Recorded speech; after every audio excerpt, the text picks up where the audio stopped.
Good morning to everyone. आज हम लोग जियोग्राफी का चैप्टर सेकंड करने वाले हैं बच्चा। किसका? जियोग्राफी। जियोग्राफी का चैप्टर 2 जिसका नाम क्या है बच्चा? जिसका नाम है द एस्टेब्लिशमेंट ऑफ जिसका नाम है लैंड एंड सॉइल रिसोर्सेज। क्या नाम है बच्चा? Land and soil resources. इसका नाम है बच्चा लैंड एंड सॉइल रिसोर्सेज। ठीक है, तो इसमें हम लोग पढ़ेंगे कैसे, इस चैप्टर को हम लोग कैसे पढ़ेंगे इसके बारे में हम लोग जान लेते हैं। इसका स्टडी अप्रोच कैसा रहेगा हमारा।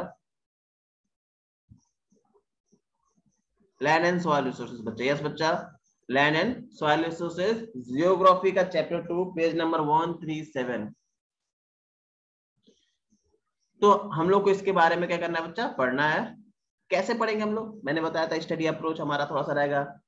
पहले हम लोग लैंड रिसोर्सेज के बारे में जानेंगे कि लैंड रिसोर्सेज क्या है, ठीक है ना। उसके बाद हम लोग लैंड यूज के बारे में जानेंगे, कैसे यूज करते हैं, ठीक है। प्लस कुछ उन फैक्टर्स के बारे में जानेंगे जो लैंड यूज को इफेक्टिव करते हैं या इन्फ्लुएंसिंग करते हैं। उसके बाद लैंड डिग्रेडेशन के बारे में जानेंगे, लैंड डिग्रेडेशन क्या होता है, सॉइल रिसोर्सेज क्या होते हैं, ठीक है। कंपोजिशन ऑफ सॉइल क्या होता है, सॉइल प्रोफाइल क्या होते हैं, इनके बारे में हम लोग को क्या करना है बच्चा? पढ़ना है इस पूरे चैप्टर में, ठीक है। उसके बाद सॉइल डिग्रेडेशन के बारे में पढ़ेंगे, type and causes of soil erosion के बारे में जानेंगे हम लोग, नेचुरल कॉजेज क्या होते हैं इनके, मैन मेड कॉजेज क्या है इसके, ठीक है। मेथड ऑफ सॉइल कंजर्वेशन, ये सारे टॉपिक्स रहेंगे हमारे आज। आज नहीं, मतलब नेक्स्ट क्लासेस में ये सारे टॉपिक्स हमारे रहेंगे। आज कुछ टॉपिक्स हम लोग कवर करेंगे, कुछ टॉपिक्स कल कवर करेंगे, नेक्स्ट नेक्स्ट क्लास में कवर करेंगे। सो क्लियर है?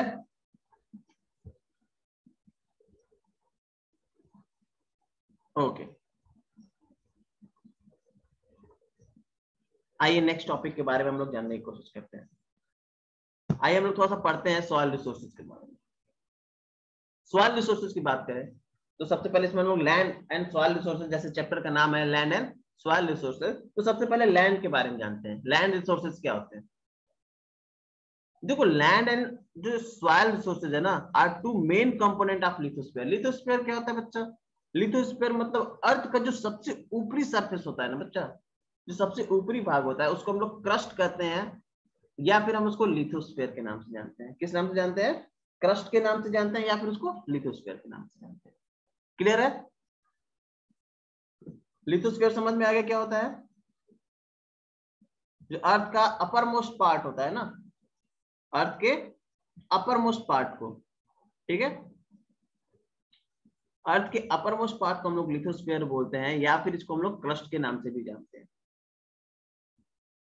सबसे मोस्ट इंपॉर्टेंट रिसोर्सेज है बच्चा कौन? लैंड, ठीक है, मोस्ट इंपॉर्टेंट रिसोर्सेज है। It is made up of rock. किससे बना है बच्चा? रॉक से बना है, in a solid form. Made up of rock in a solid form, ठीक है, स्पेस होना चाहिए। Made up of rock with a solid form, rock से बना है। हाँ, क्रस्ट को upper most surface of the earth कहते हैं, इसी को लिथोस्फीयर के नाम से जानते हैं। जो बुद्धिजीवी होते हैं, जो पढ़े लिखे इंटेलिजेंट लोग होते हैं, वो लिथोस्फीयर बोलते हैं, और थोड़ा सा वो क्या बोलते हैं? क्रस्ट बोलते हैं, ठीक है। अब लैंड रिसोर्सेज की बात करें तो अर्थ को अगर हम लोग ले लें, क्या ले ले बच्चा? अर्थ को। तो अगर हम लोग अर्थ को देखें, लिथोस्फीयर कुछ नहीं बच्चा, लिथोस्फीयर बताया था upper most part of the earth. Earth का जो सबसे ऊपरी भाग है, जैसे हमारा सॉइल है ना, वही समझ लीजिए। वो क्या बच्चा? सबसे ऊपरी पार्ट जो अर्थ का होता है उसी को हम लोग लिथोस्फीयर कहते हैं, ठीक है। उसी को हम लोग क्रस्ट भी बोलते हैं, या फिर उसको हम लोग लिथोस्फीयर बोलते हैं। जो लैंड है वो हमारा मोस्ट इंपॉर्टेंट रिसोर्सेज है बच्चे, इस बात को याद रखिएगा। और लैंड किससे बना है बच्चा? रॉक से बना है। किससे बना है? रॉक से बना है। और किस फॉर्म में पाया जाता है? सॉलिड फॉर्म में पाया जाता है। हाँ, अपर मोस्ट सरफेस ऑफ द अर्थ। अब पूरे अर्थ की बात कर रहे हैं, अगर पूरे अर्थ को हम लोग 100% में डिवाइड कर लें, ठीक ना, तो आप लोग देखोगे बच्चा पूरे अर्थ का 29% सिर्फ हमारे पास क्या है बच्चा? लैंड है। क्या है? 29% लैंड है। बाकी 71% क्या है बच्चे? वाटर है। कौन से वाटर? सी वाटर, लैंड वाटर, सब जितने भी वाटर है, लेक, झील, सब कुछ इंक्लूड। क्लियर है? आगे बढ़ा जाए।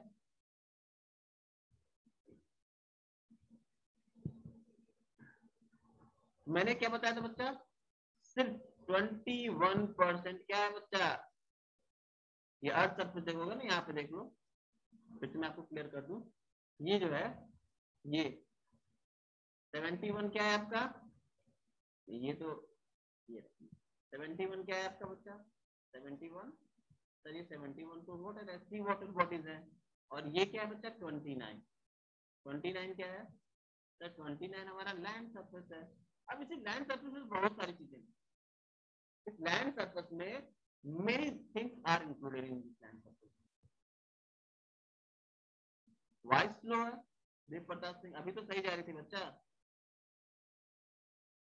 वॉइस सबको स्लो आ रही है, अच्छा अभी वॉइस वॉइस वॉइस देख करेंगे।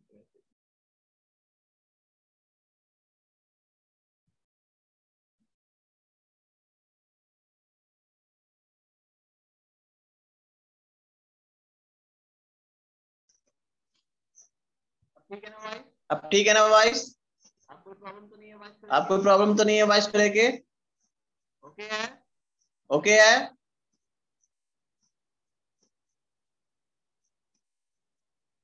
ओके बच्चा, तो एक बार फिर से मैं पीछे का बता दूं, क्या पता वॉइस की वजह से आप लोगों को समझ में ना आया हो, एक बार फिर से आप लोग देख लीजिए। लैंड रिसोर्सेज की मैं आप लोग से बात कर रहा था, किसके बारे में, लैंड रिसोर्सेज के बारे में बात कर रहा था, ठीक है। लैंड रिसोर्सेज में मैंने आप लोगों को बताया कि जो लैंड है या फिर सॉइल, जिसको हम लोग लैंड और सॉइल, जो दो अलग अलग कंपोनेंट जिनके हम लोग बात कर रहे हैं, ये सबसे मेन इंपॉर्टेंट पार्ट होते हैं हमारे, सबसे मेन इंपॉर्टेंट कंपोनेंट है ऑफ द लिथोस्फीयर। लिथोस्फीयर क्या होता है बच्चा, लिथोस्फीयर मैंने बताया अर्थ का सबसे ऊपरी पार्ट या क्रस्ट को हम लोग क्या बोलते हैं, लिथोस्फीयर बोलते हैं। मोस्ट इंपॉर्टेंट रिसोर्सेज, रॉक से मिलकर सॉलिड फॉर्म बनता है। अब मैंने बताया कि पूरे अर्थ के सरफेस पे हम लोग देखेंगे तो 29% क्या है बच्चा आपका लैंड है, और 71% क्या है बच्चा, वाटर है। वाटर कौन सा, सी, वो सी ओशन जो आपको लिखे, ठीक है। चलिए, मैंने बताया बच्चा आपको अभी, ये जो आपका सरफेस है ये क्या है बच्चा, पूरे अर्थ का 71% पार्ट क्या है बच्चा, सिर्फ वाटर है। ये पूरा देखोगे ये 71% पार्ट क्या है बच्चा, वाटर है। और ये टोटल पार्ट मिला के क्या बच्चा, 29%, कितना है 29%, यही आपका क्या है बच्चा, यही 29% आपका क्या है,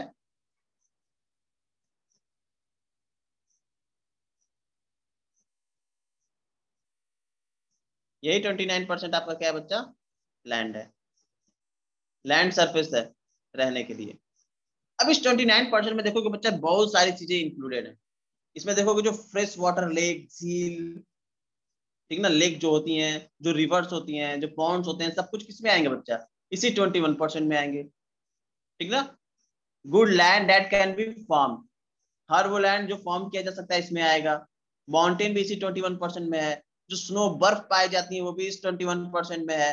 ड्राई लैंड सूखी जमीन भी क्या है, इसी पे है। और land doesn't have a top soil, वो भी क्या है बच्चा, इसी पे है। आप देख लोगे 21% में बहुत सारी चीजें इंक्लूडेड है। 29% में हमारे रहने के लिए जमीन, जिसे हम लोग घर बनाते हैं वो भी, पीने के लिए पानी, फ्रेश वाटर जो होता है इसी 29% में है। ये जो माउंटेन है ये भी 29% में है, ठीक है ना। जो एग्रीकल्चर होता है वो भी क्या है बच्चा, इसी 29% में है। और जो डेजर्ट है वो भी क्या है बच्चा, इसी 29%। तो surface of the earth clear हो गया, 29% एंड 71%, क्लियर है सबको, कोई प्रॉब्लम तो नहीं होगी इसमें। चलिए अच्छा है, मेरे ख्याल से क्लियर होगा सबको। All territories form of life and most of available resources are found in land. देखोगे जितनी भी लाइफ फॉर्म्स होती हैं या फिर और भी जो वैल्यूएबल रिसोर्सेज होती हैं, ठीक है ना बच्चा। मैंने बताया बच्चा कि जितने भी लाइफ फॉर्म्स होती हैं प्लस जितनी भी वैल्यूएबल रिसोर्सेज है जो हमारे लिए जरूरी है, सब कहाँ पाई जाती है बच्चा, इसी लैंड पे पाई जाती है। किस पे पाई जाती है, लैंड पे पाई जाती है। Due to the various factor, बहुत सारे ऐसे फैक्टर्स हैं like relief, climate, vegetation cover, social and economic diversities.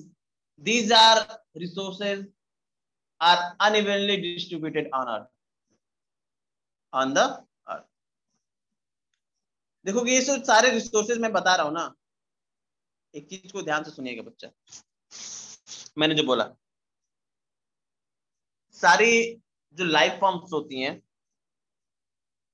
वो किस पे पाए जाएंगे, आपके इसी लैंड रिसोर्सेज से पाए जाएंगे। इंपॉर्टेंट रिसोर्सेज भी हमारे किस पे पाए जाते हैं, इसी लैंड पे पाए जाते हैं। Due two is varieties factors like relief, climate, vegetation, cover, soil, and economic diversities. These resources are unevenly distributed on the earth. बहुत सारे ऐसे फैक्टर्स हैं जिसकी वजह से ये जो लैंड रिसोर्सेज है ना वो अनइवनली डिस्ट्रीब्यूटेड अर्थ पे। अनइवनली डिस्ट्रीब्यूटेड मतलब कहीं किसी और तरह का पाया जा रहा है, कहीं किसी और तरह का पाया जा रहा है। डिफरेंट डिफरेंट काइंड के पाए जाते हैं हमारे अर्थ में, एक तरह का नहीं पाया जाएगा। अभी मैं आपको दिखाऊंगा इमेज में, कहीं अलग तरह का क्लाइमेट है तो वहां का वेजिटेशन अलग है, कहीं अलग तरह का वेजिटेशन है, कहीं की लैंड अलग है, सब कुछ अलग है। तो क्यों है ऐसा? इसलिए ऐसा है बच्चा, लैंड हमारे यहाँ डिफरेंट डिफरेंट इसलिए है। आप देखोगे हमारे यहाँ लैंड क्या है, एलुवियल सॉइल, अच्छी खेती होती है। आप डेजर्ट में चले जाओगे, सैंडी सॉइल, वहां पे एग्रीकल्चर होता ही नहीं है। लैंड में डाइवर्सिटी पाई जाती है। क्यों पाई जाती है, रीजन क्या है? बहुत सारे फैक्टर्स इसको क्या करते हैं बच्चा, इफेक्टिव करते हैं। जैसे मैंने बताया relief, climate, vegetation cover, social economic diversities, ये सारे ऐसे फैक्टर्स है क्या करते हैं बच्चा, लैंड और सॉइल रिसोर्सेज को क्या करते हैं, इफेक्टिव करते हैं हमारे अर्थ में। और इसकी वजह से land and soil resources different different times के पाए जाते हैं हमारे अर्थ पे, अलग अलग तरीके से। भारत में ही देख लो, कहीं एल्यूवियल सॉइल है, कहीं आप देखोगे रेड सॉइल पाया जाएगा, कहीं येलो सॉइल होगा, कहीं हमारे यहाँ एल्यूवियल सॉइल पाया जाता है। तो डिफरेंट डिफरेंट काइंड के सॉइल भी आप देखोगे पाए जाएंगे। कहीं माउंटेन्स हैं, ठीक है बच्चा, कहीं डेजर्ट है, तो कहीं वैलीज है। तो डिफरेंट डिफरेंट काइंड्स की चीजें हम लोग को देखने को मिलती हैं। किसकी वजह से? इन्हीं relief, climate, vegetation cover, social economic diversities की वजह से। ठीक है, ये क्या है बच्चा, फैक्टर्स है जो इफेक्टिव करते हैं किसको, इन रिसोर्सेज। क्लियर है बच्चा? कोई प्रॉब्लम?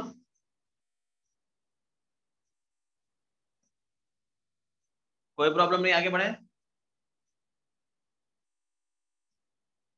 ओके,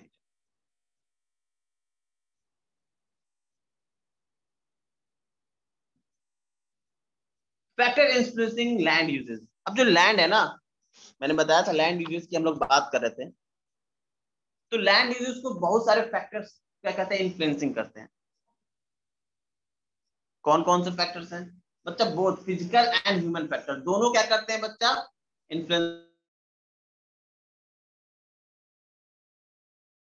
है किसको?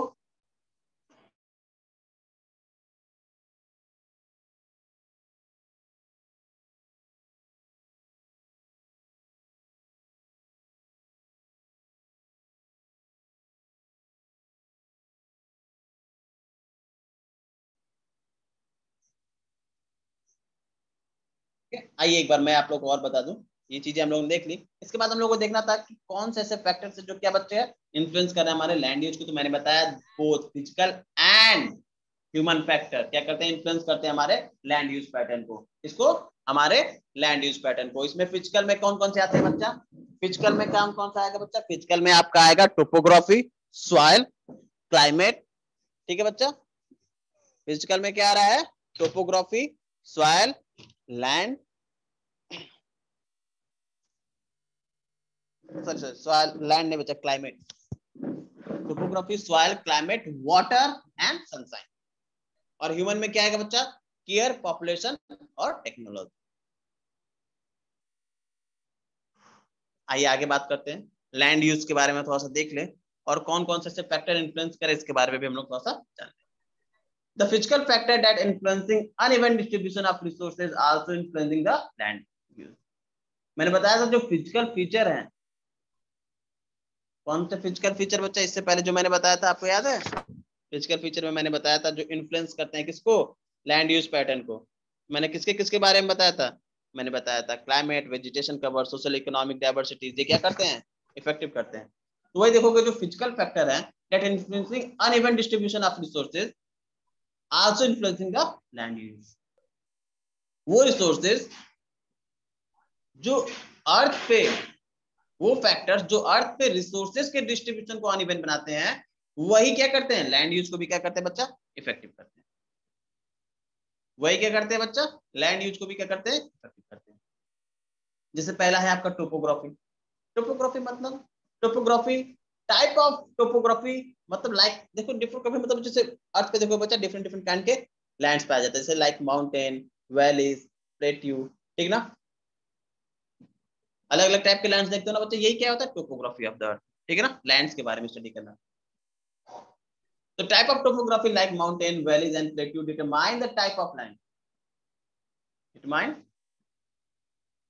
That type of land.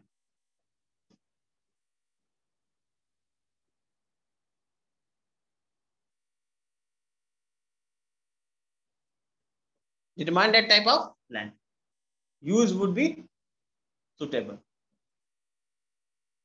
Topography अर्थ की देखोगे तो जैसे अर्थ पे डिफरेंट डिफरेंट काइंड्स के क्या करेंगे? लैंड पाए जाएंगे। जैसे देखोगे कहीं माउंटेन पाया जा रहा है, वैली है, कहीं प्लेट्यू है। ये डिटरमाइन करते हैं कि लैंड सुटेबल है कि नहीं सुटेबल है। जैसे मैं बोलूं आप चले जाओ माउंटेन पे और एग्रीकल्चर करो, इज दिस पॉसिबल? आप जाके माउंटेन पे एग्रीकल्चर कर सकते हो? जो स्लोप होता है, जो ढलान होती है, माउंटेन पे जाते हो ना बच्चा, माउंटेन देखते हो आप लोग, पहाड़ देखते हो, ऐसे होता है, ठीक है। माउंटेन किसको कहते हैं बच्चा? माउंटेन जान लीजिए जिसकी हाइट 900 मीटर से क्या हो बच्चा? ऊपर हो। 900 मीटर से क्या हो? ऊपर हो। और उसके पास क्या हो? एक पीक हो। वो क्या कहलाता है? माउंटेन कहलाता है। इस बात को याद रखिएगा। वो क्या कहलाएगा? माउंटेन कहलाएगा। अगर कितना भी ऊंचा हो, अगर उसके पास पीक नहीं है तो वो माउंटेन नहीं कहलाएगा। याद रखिएगा, दो चीजें इंपॉर्टेंट होती हैं, ठीक है। दो चीजें क्या होती है बच्चा? इंपॉर्टेंट होती है। एक 900 की हाइट प्लस एक पीक, तब जाके वो क्या कहलाएगा? माउंटेन। अब मैं बोला माउंटेन, माउंटेन का ये देख रहे हो, ये चीज क्या कहलाता है? स्लोप है। यही क्या है आपका? स्लोप है। अब मैं कहूँ माउंटेन के स्लोप पे जाके एग्रीकल्चर करो, इज दिस पॉसिबल? नहीं, पॉसिबल ही नहीं बच्चा, सुटेबल ही नहीं है एग्रीकल्चर के लिए। सुटेबल है नहीं। लैंड यूज क्या हो गया? इफेक्टिव हो गया कि नहीं हो गया? तो लैंड यूज डिपेंडेंट करता है किसके? की टोपोग्राफी क्या है, ठीक है। टोपोग्राफी क्या है, लैंड कैसा है, ये क्या कहता है? डिपेंड करता है।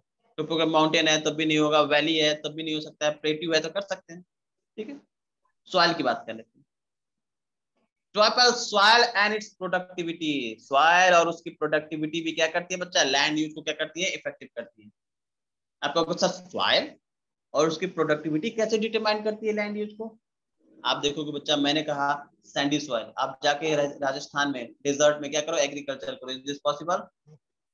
फर्टाइल ही नहीं है लैंड बच्चा, आप कर ही नहीं पाओगे। कर पाओगे? नहीं कर पाओगे। लेकिन वही हमारे यहाँ देखोगे तो एलिवियल सॉइल मिल जाता है, आप उस पर अच्छे से एग्रीकल्चर कर सकते हो। तो मैंने बताया था कि लैंड यूज को टोपोग्राफी इफेक्टिव करता है, दूसरा सॉइल इफेक्टिव करता है।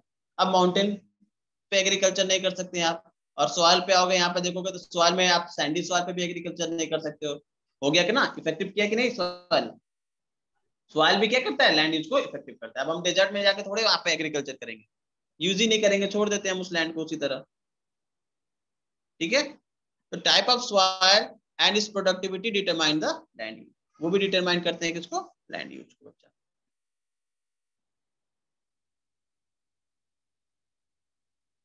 सैंड क्यों नहीं फर्टाइल होते हैं बच्चे? इसके भी बहुत सारे रीजन हैं। क्लाइमेट की वजह से, ठीक ना, उनका इरोजन लगातार होता रहता है ना बच्चा, लगातार इरोजन होने की वजह से उनकी फर्टिलिटी क्या हो जाती है? कम हो जाती है, ठीक है। अभी आगे हम लोग इसमें थोड़ा सा पढ़ेंगे तो मैं आपको सॉइल इरोजन के बारे में बताऊंगा, तो वहां सॉइल फर्टिलिटी के बारे में थोड़ा सा हम लोग बात करेंगे, ठीक है। क्लाइमेट की बात कर लें, क्लाइमेट की बात कर लें। क्लाइमेट कैसे इफेक्टिव करता है बच्चा? क्लाइमेट को देखोगे तो अगर हम लोग क्लाइमेट को देखेंगे तो it included temperature and precipitation in which determine agriculture use of land as well as influencing the lifestyle of the people. Climate तो सबसे ज्यादा इंपॉर्टेंट है बच्चा। पहला तो टेम्परेचर, दूसरा प्रेसिपिटेशन, मतलब जो बारिश होती है ना बच्चा, प्रेसिपिटेशन, कितना प्रेसिपिटेशन हो रहा है, ज्यादा होगा तभी तो बारिश होगी, कम होगा तो बारिश ही नहीं होगी। ये डिटरमाइन करते हैं कि उस एरिया में एग्रीकल्चर कैसा होगा, उस लैंड पे एग्रीकल्चर कैसा होगा, as well as influencing the life style of the people. और life style of the people को भी क्या करते हैं बच्चा, इन्फ्लुएंस करते हैं। आप कहोगे सर क्लाइमेट कैसे इन्फ्लुएंस कर देता है लाइफ स्टाइल को? आप डेजर्ट में चले जाओ, राजस्थान में चले जाओ, वहां की लाइफ स्टाइल देखोगे अलग, क्लोथ अलग, कल्चर अलग। प्लस पानी के लिए देखोगे लोग लंबे दूर दूर तक चले जाते हैं पानी लेने के लिए पैदल, और एक्सट्रीम टेम्परेचर में भी क्या कर सकते हैं, रह सकते हैं। दो लोग को ले लो, एक जो नॉर्थ पोल पे रहते हैं और एक जो हमारे डेजर्ट में रहते हैं, दोनों को एक्सचेंज कर दो। डेजर्ट वाले को नॉर्थ पोल पे भेज दो बर्फों में, और बर्फ वाले को कहाँ भेज दो, आप डेजर्ट में भेज दो। क्या वो सरवाइव कर पाएंगे? नहीं कर पाएंगे, क्योंकि उनकी lifestyle according to their temperature क्या हो चुकी होती है, एडजस्ट हो चुकी है बच्चा। क्या हो चुकी होती है? एडजस्ट। उनको पता है वहां कैसे सर्वाइव करना है, इनको पता है यहाँ कैसे सर्वाइव करना है। तो एक तो एग्रीकल्चर और दूसरा life style of the people, दोनों को इन्फ्लुएंस करता है कौन? आपका क्लाइमेट। कौन इन्फ्लुएंस करता है? क्लाइमेट। हमारे यहाँ का क्लाइमेट देखोगे तो डिफरेंट टाइप का क्लाइमेट है, ठीक है। हमारे यहाँ का क्लाइमेट भी अच्छा है, प्रेसिपिटेशन भी अच्छा है। देखोगे तो हमारे यहाँ लगभग दो दो क्रॉप्स क्या करते हैं हम लोग, काट लेते हैं। 2 से 3 क्रॉप्स की हम लोग क्या करते हैं, खेती कर लेते हैं, ठीक है बच्चा। टेम्परेचर भी अच्छा है, अकॉर्डिंग एग्रीकल्चर के अकॉर्डिंग टेम्परेचर भी मिल जाता है, प्रेसिपिटेशन भी उतना हो जाता है, तो हम लोग 2 से 3 क्रॉप्स क्या करते हैं एक साल में हम लोग कर लेते हैं। बहुत जगह ऐसा नहीं हो पाता है, बहुत जगह ऐसा नहीं हो पाता है, क्यों? क्योंकि वो प्रेसिपिटेशन उतना नहीं है, टेम्परेचर वैसा नहीं है, ठीक है। तो वहां पे क्रॉप प्रोडक्टिविटी बहुत मुश्किल से होती है, 1-2 क्रॉप हो जाए तो बहुत बड़ी बात। तो climate as well as temperature and precipitation as well as influencing the life style of the people and the agriculture use of the land, दोनों चीज को क्या करते हैं बच्चा, इन्फ्लुएंस करते हैं। क्लाइमेट क्लियर हो गया? क्लियर है climate? Topography, soil and climate clear है बच्चा? तीनों में किसी को कोई कंफ्यूजन? बच्चा हम लोग बात कर लेते हैं वाटर कैसे इन्फ्लुएंस करता है लैंड यूज को। देखिए वाटर भी क्या है बच्चा, लैंड यूज को इन्फ्लुएंस करता है। देखो तो वाटर है,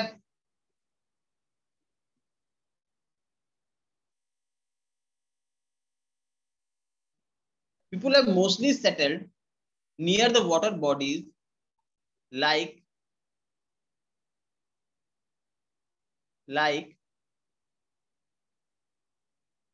bank of the river and lakes और सी कोस्ट। देखो कि लोग सेटलमेंट कहाँ चाहते हैं। देखो पुराने जमाने में भी हमारे यहाँ लोग हुआ करते थे, तो मैंने बताया था बच्चा वो घूम घूम के घूमते रहते थे इधर उधर, और इधर उधर घूम घूम के एग्रीकल्चर करते थे, घूम घूम के लोग आदिवासी वाली जीवन जीते थे।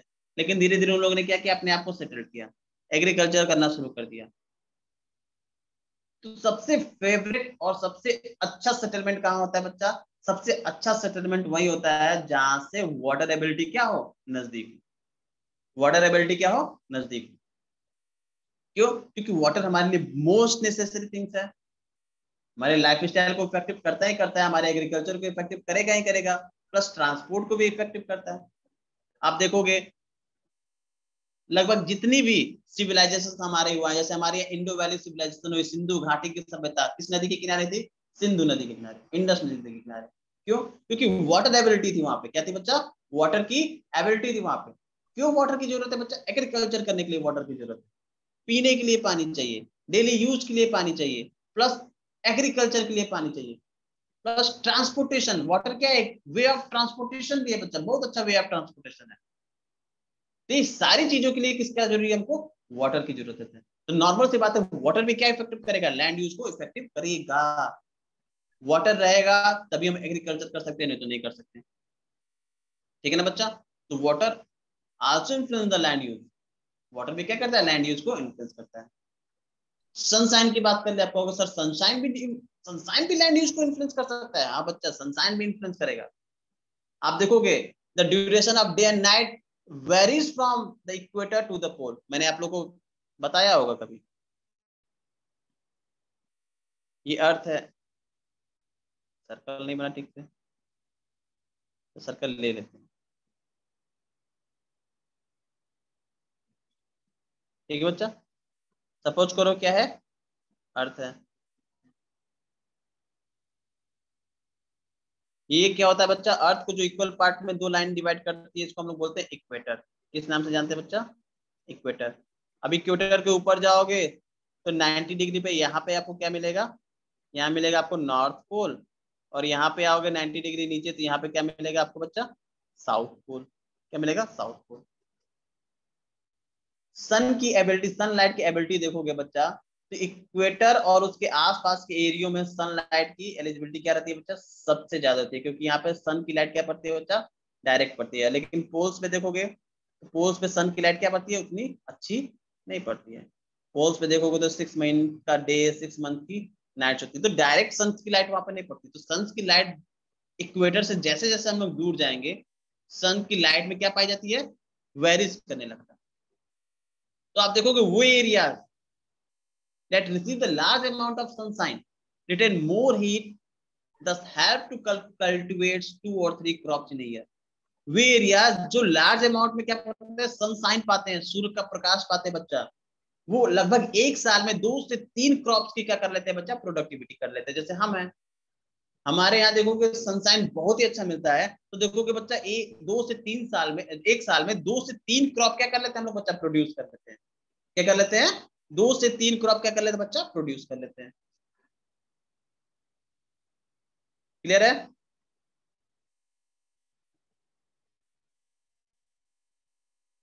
क्लियर है बच्चा, इतना समझ में आ गया ना, सनशाइन कैसे इफेक्टिव कर रहा है।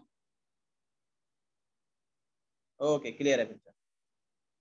तो सनशाइन भी क्या कर रहा है बच्चा, इफेक्टिव करता है किसको, हमारे लैंड यूज। देख लीजिए, आपके लिए मैं मैप लेके आया हूं, इसमें हम लोग देख सकते हैं। तो बच्चा ये पूरा वर्ड है, और पूरे वर्ड पे डिफरेंट डिफरेंट काइंड के लैंड यूजेस हैं, आप देखोगे मैप में। देखो यहाँ पे देखो, जो ग्रीन ग्रीन ग्रीन से बनाया सब क्या है बच्चा, फॉरेस्ट है, सब क्या है, फॉरेस्ट है। सी को छोड़ दो, ये सिर्फ लैंड है बच्चा, वर्जिन फॉरेस्ट है, मतलब ऐसे फॉरेस्ट जिनको आज तक किसने छुआ नहीं है, ह्यूमन इफेक्ट से क्या रहा है बच्चा, दूर रहा है। बहुत सारे ऐसे फॉरेस्ट प्रोटेक्टेड हैं जिनको ह्यूमंस ने क्या किया है, सेटल्ड किया है, ठीक है। आप देखोगे तो डिफरेंट डिफरेंट वेरियस काइंड के आपको लैंड देखने को मिल रहे होंगे, ठीक है ना, डिफरेंट डिफरेंट कलर्स के। आप लोग इस मैप को एक बार ध्यान से देखिएगा, ठीक है, और चीजों को पढ़िएगा नीचे जो लिखे हुए हैं, क्रॉप स्केल, श्रब्स कवर, ठीक है ना, grass land, urban areas, rural areas, सब चीज में क्या बच्चा अवेलेबल है आपके लिए, ठीक है। तो मैप में देखोगे तो डिफरेंट डिफरेंट काइंड के लैंड देखने को मिलेंगे, आपको लैंड यूज देखने को मिलेंगे, ठीक है ना। आप देखोगे भारत में ही देखोगे तो डेजर्ट्स हैं, ठीक है ना, बहुत सारे डेजर्ट देखने को मिलेंगे। यहाँ पे देखोगे तो अफ्रीका में भी डेजर्ट है। तो ये सारे जो एरियाज है ना बच्चा,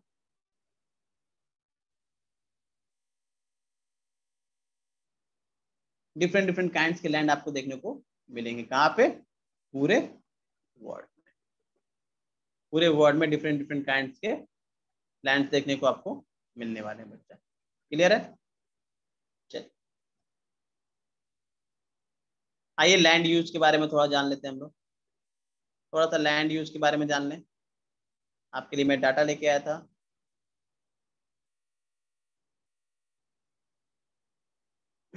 land use is generally refer to as a land use pattern.